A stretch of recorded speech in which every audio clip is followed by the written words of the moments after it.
Yang pertama akan menjelaskan tentang model RNN, yang kedua model LSTM, yang ketiga model transformer, dan yang terakhir adalah model ARIMA. Yang pertama, algoritma model RNN akan dijelaskan lebih lanjut oleh Mbak Nisrina. Silakan Mbak Nisrina. Baik, terima kasih Mbak Lis. Yang pertama, algoritma model RNN. Next.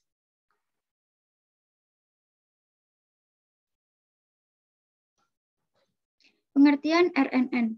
Model RNN atau Recurrent Neural Network merupakan salah satu metode jenis jaringan pemodelan neural network yang bertujuan untuk memproses data sekuensial dan juga digunakan untuk mengolah data time series. Secara teoris serta berdasarkan arsitektur dari RNN, bahwa RNN dapat menangani ketergantungan jangka panjang, tetapi dalam penggunaannya RNN tidak dapat menangani ketergantungan jangka panjang. Hal tersebut dikarenakan RNN tidak dapat menyimpan informasi sebelumnya dengan baik yang disebabkan karena masalah gradien yang menghilang. RNN juga disebut jaringan umpan balik, yaitu jenis jaringan pada neural network di mana terdapat loop sebagai koneksi umpan balik dalam jaringan. Struktur RNN. Metode RNN ini memiliki 3 struktur, yaitu yang pertama input layer, yang merupakan lapisan yang menerima input, kemudian meneruskan ke neuron lain dalam jaringan. Yang kedua, hidden layer merupakan lapisan yang tersembunyi, berfungsi untuk meningkatkan kemampuan jaringan dalam memecahkan masalah. Dan yang ketiga, output layer merupakan lapisan yang menghasilkan output dari hasil pemrosesan. Untuk penelitian yang terkait, terdapat beberapa penelitian terkait penerapan metode RNN, diantaranya yaitu yang pertama, penelitian oleh Ahdan Aziz Ghozi dan kawan-kawan tentang analisis prediksi data kasus COVID-19 di Provinsi Lampung dengan metode RNN. Model RNN dipilih karena data COVID berbentuk time series dan kelebihan RNN dapat menangkap informasi pada data time series menggunakan banyak lapisan jaringan yang memungkinkan pemodelan menjadi lebih baik dan menghasilkan akurasi prediksi yang tinggi. Data dibagi menjadi 3, yaitu kasus aktif, kasus sembuh, dan kasus meninggal. Dengan data yang berjumlah 368 dibagi menjadi lebih data lattice sebanyak 294, data tes sebanyak 74. Kemudian menghasilkan RMSE sebesar 0,001 untuk kasus aktif dan 0,0027 untuk kasus sembuh, dan yang terakhir 0,001 untuk kasus kematian. Yang kedua, penelitian oleh Audi Bagja Nurjaman dan kawan-kawan tentang peramalan harga saham Persever Inc. dengan kode saham PFE menggunakan metode long short term memory atau LSTM. LSTM termasuk salah satu dari Recurrent Neural Network atau RNN yang memiliki akurasi yang baik dalam prediksi. Berdasarkan hasil peramalan, didapatkan nilai RMSE sebesar 0,9366 yang menandakan model prediksi mendekati variasi nilai observasinya. Next.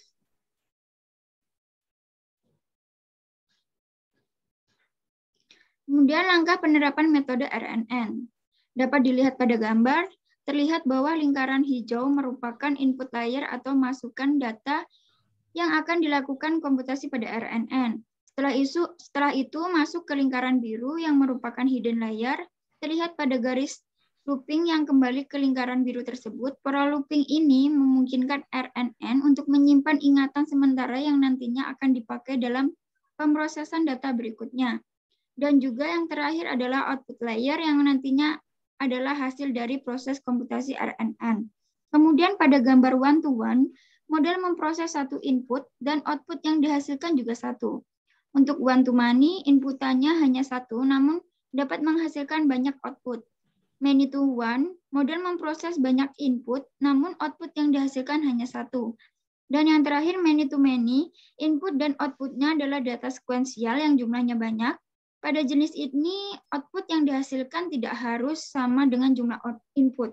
Dan model ini akan menghasilkan output hanya setelah semua input selesai diproses. Next. Kemudian model matematika dapat dilihat pada slide, terdapat gambar struktur dari metode RNN dengan variabel yang diperlukan untuk melakukan proses perhitungan. Kemudian rumus-rumus untuk perhitungan yang terjadi dalam proses pelatihan RNN dapat dilihat pada rumus 2.1, 2.2, 2.3, dan 2.4. Pada rumus 2.1 digunakan untuk perhitungan nilai hidden state untuk waktu T dengan sebuah fungsi aktivasi tan yang terdapat pada rumus 2.2, di mana HT adalah nilai hidden state pada langkah waktu T, fungsi tan adalah fungsi aktivasi nonlinear. Selain tan dapat juga digunakan fungsi aktivasi nonlinear yang lain seperti ReLU. WHH adalah bobot yang digunakan untuk langkah waktu sebelumnya, berupa nilai random antara 0 sampai dengan 1. H-1 adalah nilai hidden state pada langkah waktu sebelumnya. Biasanya diinisialisasi ke semua 0. WXH adalah bobot yang digunakan untuk nilai masukan, berupa nilai random antara 0 sampai dengan 1. XT adalah nilai masukan, dan BH adalah nilai bias, berupa nilai random antara 0 sampai dengan 1. Kemudian pada rumus 2.3 digunakan untuk menghitung hasil keluaran sebuah prediksi dengan fungsi softmax untuk menghitung probabilitas setiap label yang ditebaknya, di mana ZT adalah keluaran yang dihasilkan setelah proses pada langkah waktu T. Softmax adalah nilai eksponensial dan dinormalisasi. WZH adalah bobot yang digunakan untuk menghasilkan nilai keluaran berupa nilai random antara 0 sampai dengan 1. HT adalah nilai hidden states pada langkah waktu T, dan BZ adalah nilai bias berupa nilai random antara 0 sampai dengan 1. Dan yang terakhir pada rumus 2.4 yaitu rumus cost fraction digunakan untuk membandingkan hasil prediksi atau nilai keluaran yang telah dihasilkan dengan nilai target atau nilai yang sebenarnya. Rumus cost fraction yang digunakan adalah mean square error atau MSE yang merupakan salah satu fungsi untuk mengetahui seberapa besar nilai error yang dihasilkan oleh sebuah machine learning setelah melalui proses pelatihan, di mana E adalah fungsi error atau fungsi cost MSE, Y adalah nilai vektor target, dan Z adalah nilai hasil keluaran dari perhitungan, dan N adalah jumlah kelas. Next. Kemudian untuk penerapan metode RNN, terdapat pseudocode untuk membuat atau create model RNN. Pada kelas RNN model akan dilakukan fungsi init yang berfungsi untuk inisialisasi pembuatan objek dari kelas. Objek yang akan diinisialisasi adalah input dimensi, hidden layer dimensi, hidden layer, dan output dimensi. Next. Dapat dilihat pada pseudocode, batch size yang digunakan adalah 100, iterasinya 8.000, dan learning rate-nya 0,05. Kemudian untuk membuat model RNN, input dimensinya adalah 28. Hidden layer dimensinya adalah 100, hidden layer-nya adalah 1, dan output dimensinya 10. Dan optimizer yang digunakan adalah SGD atau Stochastic Gradient Descent. Next. Berikut grafik visualisasi loss dan akurasi RNN dengan hasil yang ditampilkan adalah pada iterasi 1000 loss-nya 0,0008, akurasinya 52,19, iterasi 2000 loss-nya 0,0003, akurasinya 87,79, iterasi 3000 loss-nya 0,0001, akurasinya 93,98, iterasi 4000 loss-nya 0,0007, akurasinya 94,70. Iterasi 5000 loss-nya 0,0001, akurasinya 94,86. Iterasi 6000 loss-nya seperti iterasi 5000 yaitu 0,0001, akurasinya 95,11. Iterasinya 7000 loss-nya masih sama seperti sebelumnya, dan akurasinya 94,41, dan yang terakhir iterasi 7500, loss-nya 0,0001, akurasinya 96,32. Next. Kemudian berikut adalah referensi yang digunakan untuk menjelaskan model RNN. Next. Berikut yang kedua akan dijelaskan oleh teman saya. Untuk Mbak Wafa dipersilahkan.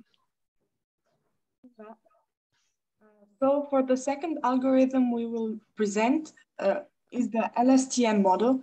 We will go over the general concept and architecture and the mathematical calculations behind the model. Next. LSTM is a special form of RNNs that solves the short-term memory problems such as vanishing and exploding gradient due to the propagation of information from beginning to end with either a very small gradient to barely update the weights or with a very large one that gets the weights very far from their optimal value.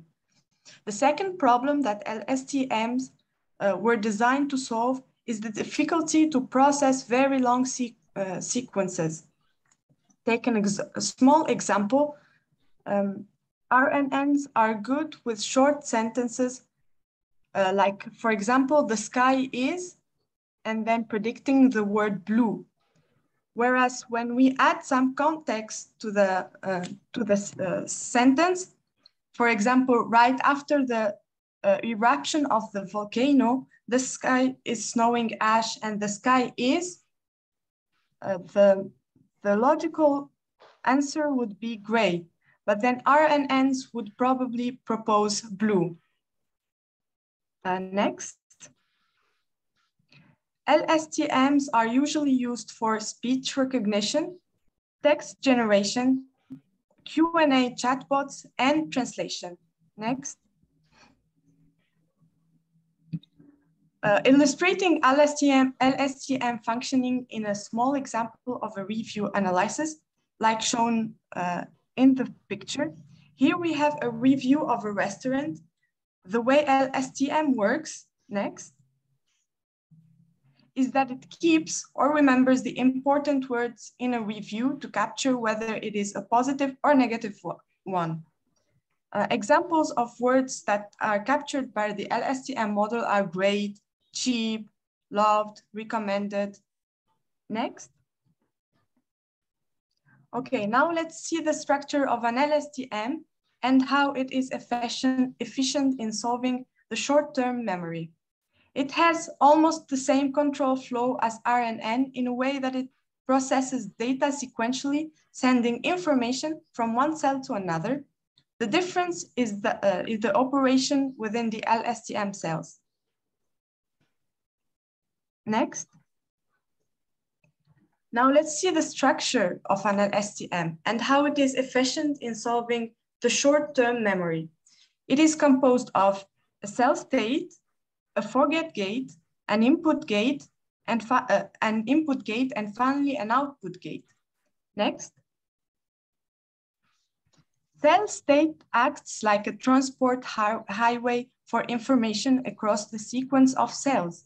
It is also considered as memory of the network.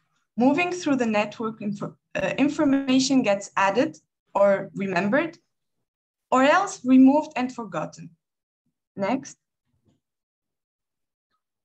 Gates are different neural networks that decides which information is allowed on the cell state, means to be transported, and the gates learn what to keep or what to remove during training.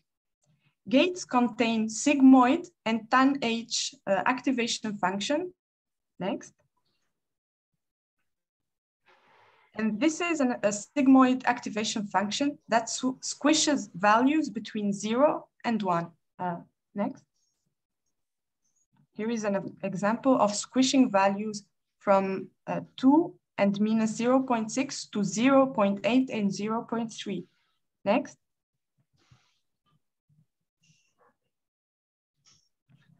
A sigmoid is useful to forget data. When multiplying any value by 0, the output is 0 and thus the information is forgotten. While when multiplying data by 1, it stays the same, thus it is kept to be propagated through the cell state. Next. Similar to the sigmoid activation function, tanh function squishes values between 1 and minus 1. Next. And this is an example of how it squishes values. Next. Okay. Next. This process is applied through mathematical equations where, as shown in the diagram, IT is the input gate equals to sigmoid of input X multiplied by U, which is the weight matrix that connects the inputs to the hidden layer, added to HT-1, which is the output of the previous cell multiplied by the recurrent W, and W is the recurrent connection between the previous hidden layer and the current hidden layer, and so on for the forget gate and the output gate. Whereas CT is the equation corresponding to the cell state, represented by the sigmoid of f of t multiplied by the previous cell state added to the input gate by C hidden state. And finally, h of t, the output of the output gate at period t, which equals tan h of C of t multiplied by O of t. Next. Here is a small video of how this all works. Okay. So first, the input and the previous cell's output are added and passed through a sigmoid function to get f of t. Sequentially, they are passed to another sigmoid and tan h function, then multiplied. They are then multiplied by the product of f of t and c of t minus 1 to obtain c of t. C of t is passed through a third sigmoid function, and O of t is obtained through the output gate. Finally, C of t and O of t are multiplied to finally get h of t, and then C of t and h of t are passed to the second cell of the LSTM model through the cell state. This is all for the LSTM model. My colleague will further explain the model transformer algorithm. Thank you.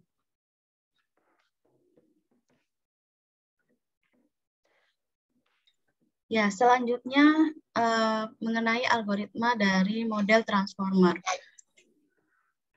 Dari konsep umum dari transformer itu sendiri merupakan jenis model yang mutakhir untuk menangani Halo? Suara saya terdengar ya? Terdengar, Mbak. Oh ya, baik. Jadi transformer itu merupakan jenis model mutakhir yang menangani urutan. Sehingga dari model tersebut ada semacam bentuk dari semi-supervised learning-nya sendiri yang merupakan data dari pretend unsupervised yang berupa dataset yang large atau yang besar dan merupakan dataset yang masih unlabeled juga. Di sini prosesnya akan melalui proses fine tuning, yaitu disebut dengan supervised training, sehingga bisa mendapatkan performansi yang lebih baik atau akurasi yang diinginkan. Sehingga model transformer ini paling menonjol sekali untuk tugas pemrosesan dari sebuah teks. Nah, dan secara konseptualnya pemrosesan bahasa yang sering dipakai adalah bahasa alami atau NLP.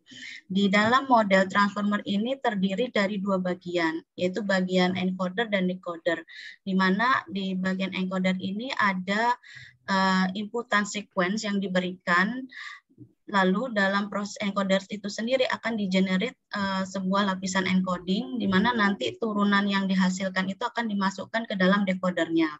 Nah, dari decodernya ini menghasilkan output sequence yang ditentukan nilainya atau yang dibentuk output yang dihasilkan. Selanjutnya, dari proses model transformer itu sendiri sebetulnya tidak memerlukan adanya proses data secara berurutan. Maksudnya, jika ada beberapa kata atau data yang ingin dimasukkan bisa dilakukan secara paralel. Nah, hal ini bisa kita sebut dengan menggunakan attention mechanism, di mana masing-masing attention mechanism itu akan memproses masukan-masukan input sequence-nya itu secara paralel. Seperti ilustrasi yang berjalan ini, maka bisa dilihat bahwa proses transformnya itu ada di dalam kotak yang warna biru ini. Nah, di kotak yang warna hijau itu merupakan inputan yang diurai secara bersamaan dalam layer forward feed forward layer ya. Lalu yang pada akhirnya menghasilkan beberapa hasil tensor keluaran yang lalu diubah lebih ringkas daripada urutan masukan di input sequence sebelumnya. Nah, di sini bisa dilihat bahwa dari penggunaan dari NLP itu sendiri, dari urutan kata-katanya atau panjang kalimatnya itu bisa sangat bervariasi dari inputan sequence yang diberikan. Lalu secara arsitektur untuk model transformer adalah sebagai berikut, di mana dua bagian tadi itu terpecah beberapa kinerja atau beberapa proses, yang di sini ada input embedding. Pada saat input embedding ini dilakukan pengubahan kata menjadi sebuah vektor, di mana vektornya itu akan memberikan ada positional encoding dari inputan embedding itu.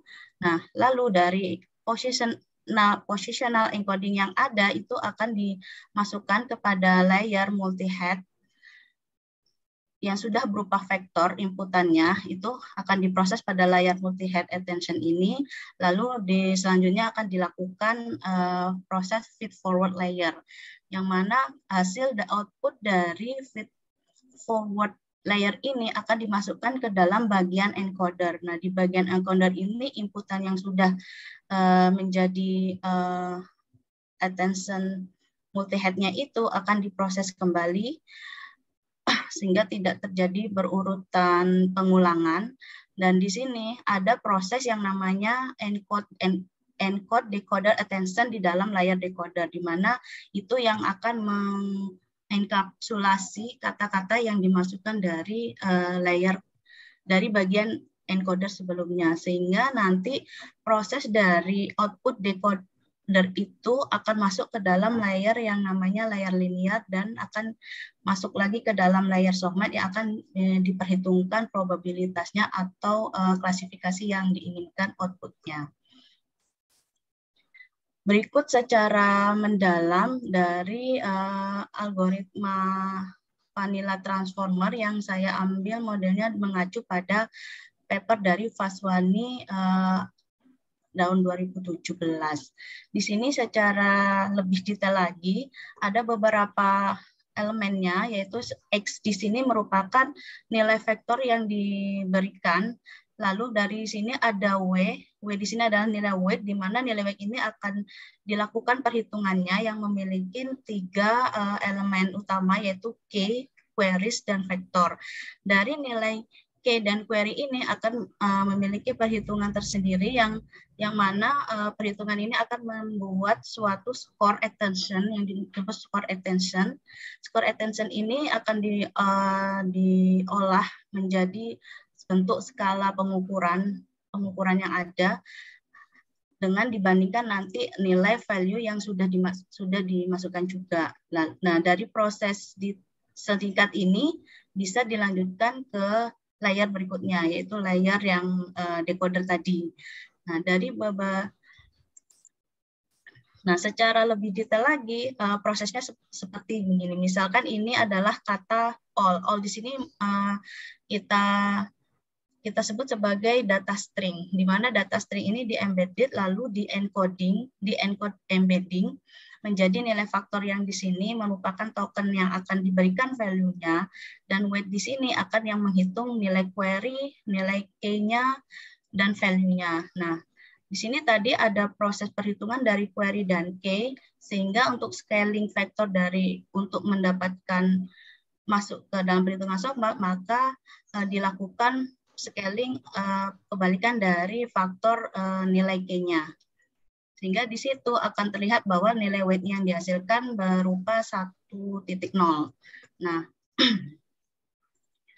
di sini contoh sederhana dari proses model transformer. Contohnya misalkan ada kata bank of the river. Di sini bank of the river kita ibaratkan sudah diubah dalam bentuk nilai vektor di sini, lalu di sini diproses, di mana prosesnya akan menghasilkan nilai output Y.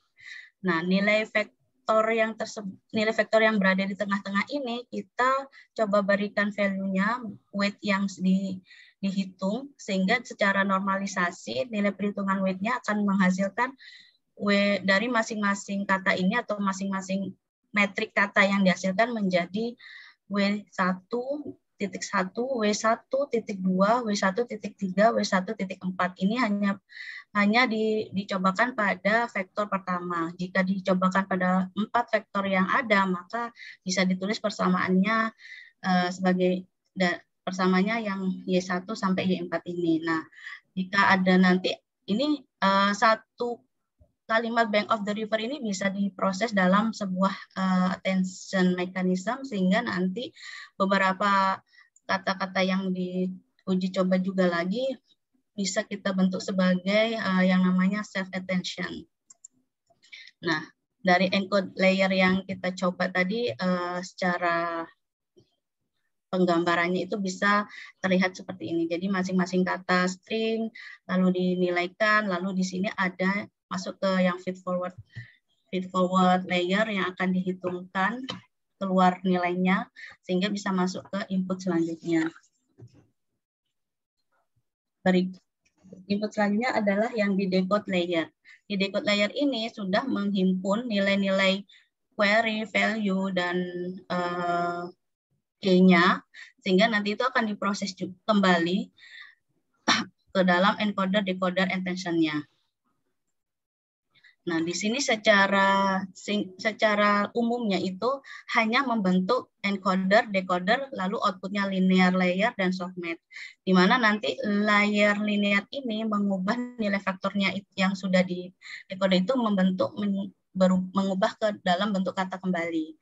Nah, setelah sudah dibentuk data sebuah kata kembali, maka di layar softmax ini akan mengubah masing-masing sel indeks katanya itu menjadi nilai skornya dan diambil nilai maksimalnya yang mungkin probabilitasnya bisa bernilai positif 1.0. Kemudian dari nilai probabilitas 1.0 itu maka bisa diproduksi sebuah output yang dipilih, yaitu output kalimat yang kita pilih sebagai padanan dari output sequence yang kita bentuk kalimatnya. Nah, di sini beberapa pseudocode untuk mendefinisikan model transformer seperti ada class self attention, di mana class self attention-nya ini membuat embedding dimensinya, membuat model dimensinya, lalu ada nilai query, perhitungan query weight-nya, dan parameter-parameter yang dimasukkan. Dan di sini ada definisi untuk layer fast forward-nya juga untuk menghitung beberapa value yang dibutuhkan. Nah, yang terakhir adalah yang untuk menilai hasil softmax yang dibutuhkan, sehingga nilai final output yang dihasilkan bisa berupa dari attention score yang dibutuhkan menjadi dikalikan dengan vektor format yang sudah diberikan, sehingga outputnya nanti bisa keluar vektor-vektor yang bernilai positif 1.0. Berikut referensi yang saya coba ambil untuk menjelaskan beberapa algoritma dari model transformer. Baik, selanjutnya untuk model ARIMA akan didahului oleh penjelasan Mbak Arin. Silakan Mbak Arin. Baik, terima kasih Mbak Lis. Yang pertama, pengertian ARIMA. Metode ARIMA atau Autoregressive Integrated Moving Average merupakan metode prediksi atau peramalan yang dikembangkan pada tahun 1970 oleh George Boole dan William Jenkins, atau juga sering disebut ARIMA-Boole-Jenkins. Prediksi dengan metode ARIMA dihasilkan berdasarkan sintetis dari pola data secara historis, dikarenakan data yang digunakan adalah data historis dengan metode time series. Metode ARIMA lebih sesuai digunakan dalam prediksi jangka pendek, dikarenakan untuk prediksi jangka panjang, ketepatannya kurang baik. Jenis model dari ARIMA yaitu ARIMA biasanya dilambangkan dengan P, D, dan Q, di mana P merupakan urutan atau jumlah jeda waktu dari model autoregresif. D merupakan derajat dari differencing atau berapa kali data memiliki nilai massa lalu dikurangi. Dan Q merupakan urutan model moving average. Kelompok time series yang termasuk dalam model ARIMA adalah sebagai berikut. Yang pertama, model autoregresif atau AR. Model ini pertama kali diperkenalkan pada tahun 1926 oleh Euler dan dikembangkan oleh Walker pada tahun 1931. Model ini dilambangkan dengan P, yaitu derajat AR. Model ini memiliki asumsi bahwa data periode sekarang dipengaruhi oleh data pada periode sebelumnya. Yang kedua, model moving average atau MA. Model ini pertama kali diperkenalkan oleh Slutsky pada tahun 1973 dan dilambangkan dengan Q, yaitu menyatakan hubungan ketergantungan antara nilai pengamatan YT atau nilai MA yang diprediksi dengan nilai kesalahan yang berurutan dari periode T sampai T min Q. Dan yang terakhir, model autoregressive moving average atau ARMA. Model ini merupakan gabungan dari model AR dan MA dilambangkan dengan P, Q, yang memiliki asumsi bahwa data periode sekarang dipengaruhi oleh data pada periode sebelumnya dan nilai sisaan pada periode sebelumnya. Untuk penelitian yang terkait, terdapat beberapa penelitian yang menerapkan metode ARIMA, yaitu yang pertama penelitian oleh Lailatul Ainiyah dan Muflihah Bansori tentang prediksi jumlah kasus COVID-19. Metode ARIMA diterapkan dengan tujuan memprediksi seberapa banyak jumlah kasus COVID-19 di Kabupaten Sidoarjo dengan dataset yang digunakan diperoleh dari total pasien COVID positif dan sembuh di Sidoarjo mulai Januari sampai Juli 2021. Diperoleh hasil untuk data total kasus positif dengan model ARIMA yaitu 2, 2, 1 dengan nilai MSE sebesar 1.540,51. Sedangkan untuk data total kasus sembuh dengan model ARIMA yaitu 3, 1, 2 dengan nilai MSE sebesar 526,81. Kemudian yang kedua penelitian oleh Sarah Septiana Arwan dan Yohanes Anton Nugroho tentang peramalan penjualan kelapa dengan tujuan memprediksi penjualan kelapa di tengah pandemi COVID-19 dengan metode ARIMA dan SARIMA. Data yang digunakan diperoleh dari penjualan kelapa pada bulan Januari sampai Maret 2021 dan diperoleh hasil metode ARIMA lebih sesuai untuk meramalkan penjualan kelapa dibandingkan metode SARIMA.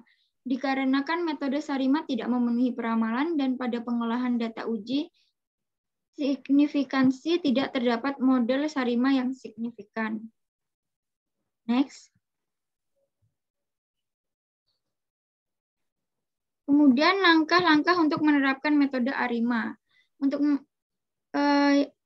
terdapat beberapa langkah yaitu yang pertama plot data yang bertujuan untuk melihat kestasioneran data.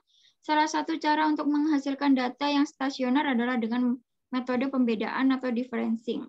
Yang kedua, identifikasi model dalam ARIMA melalui plot ACF atau autocorrection function untuk mengukur korelasi antara pengamatan dengan JDK dan PACF atau partial autocorrection function, correlation function untuk mengukur korelasi antara pengamatan dengan JDK dan dengan mengontrol korelasi antara dua pengamatan dengan jeda yang kurang dari K. Kemudian yang ketiga, estimasi parameter autoregresif dan moving average. Pada tahap ini bertujuan untuk menentukan nilai P, D, dan Q. Kemudian yang keempat, diagnostic tracking, yaitu tahap untuk menguji kelayakan terhadap model sementara, di mana pada tahap ini spesifikasi model diuji apakah sudah benar atau belum.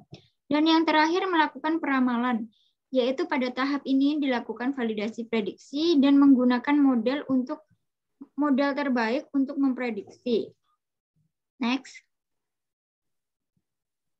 Kemudian akan dijelaskan oleh Mbak Liz. Di model matematika ARIMA itu terdapat beberapa persamaan matematika yang bisa dicoba.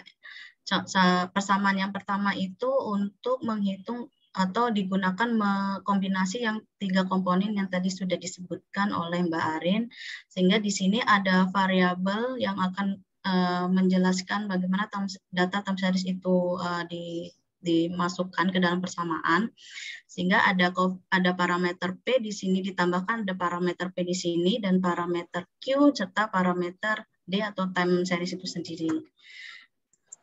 Lalu di persamaan yang kedua ada model persamaan SES, simple eksponensial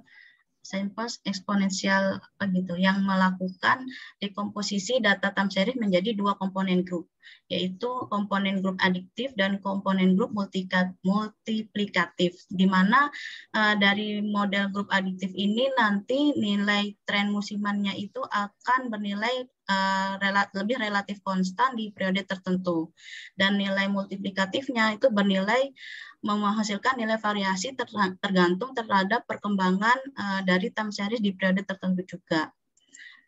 Dan yang ketiga ada persamaan untuk menguji data time series, di mana pengujian persamaan ini untuk mendukung adanya hasil prediksi atau proses prediksi yang dilihat dari nilai level dan nilai growth, apakah nanti akan sesuai dengan prediksi yang diinginkan atau masih belum. Sehingga di sini konstan untuk for growth-nya itu berada di range 0,01 dan 0,99. Nah, persamaan yang selanjutnya itu ada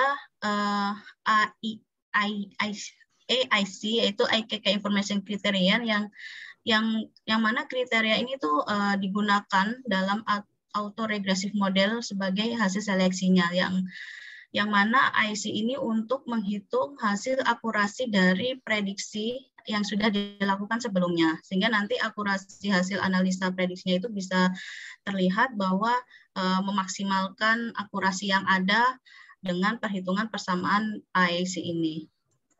Nah, yang terakhir ini adalah persamaan dari TLU yang menentukan hasil dari pengukuran forecasting atau forecasting, apakah nanti ternyata pengukurannya itu dinilai sesuai atau tidak, atau misalnya hasilnya memang udah bagus atau tidak, tergantung dari observasi value data time series yang diberikan. Di sini beberapa referensi yang kita ambil untuk menjelaskan dari model ARIMA. Selanjutnya untuk calculation-nya akan dijelaskan oleh Mbak Wafa. Mungkin untuk Mbak Wafa silakan share screen-nya.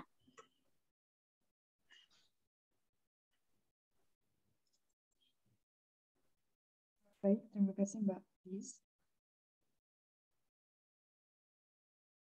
Sudah terlihat?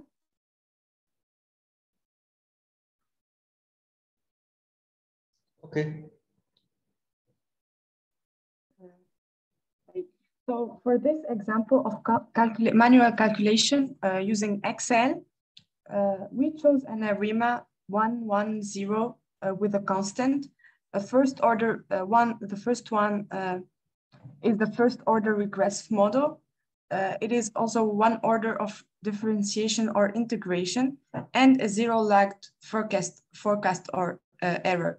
This ARIMA model is in which the current value is based on the immediately preceding value. We have dates ranging from the 1st January to the 1st April of 2010, meaning 4 months of sales values that are generated randomly between 1,000 and 1,259.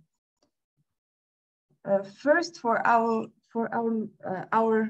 ARIMA equation, we will calculate the differentiation, which is the difference value between the current sales value and the one preceding it. As shown here, it is this value minus the preceding one. This value, this difference between yt-1 and yt-2 is the differentiated data, which is used to calculate the parameters that are AR1 and the constant drift. In reference, I only found the formula for the AR1, which is the covariance standard divided by the variance. But for the constant drift, I couldn't find any formula related to this particular parameter for manual calculation. And so I just used a random value for further calculations. I forgot to mention that these calculations are related to the training and not the testing phase. So moving on to the forecasted value, we calculated it using this equation. For the first two values, the forecasted value takes the previous one, and so it's the same value. For the other values, we calculated it as follows. First, the constant drift is added to the previous sales data, and then added to the AR parameter multiplied by the previous sales data, and so on for all the values until the end of the 4th month. As for the error, it is simply calculated using the difference between the forecasted value and the actual value. As we can see here, the error is quite high, probably because the constant drift parameter is not estimated in a correct way. So this is our trial for the calculation, manual calculation for the ARIMA forecasting using Excel. Mungkin sudah ini dari kelompok kita. Terima kasih. Wassalamualaikum warahmatullahi wabarakatuh. Waalaikumsalam warahmatullahi wabarakatuh. Oke.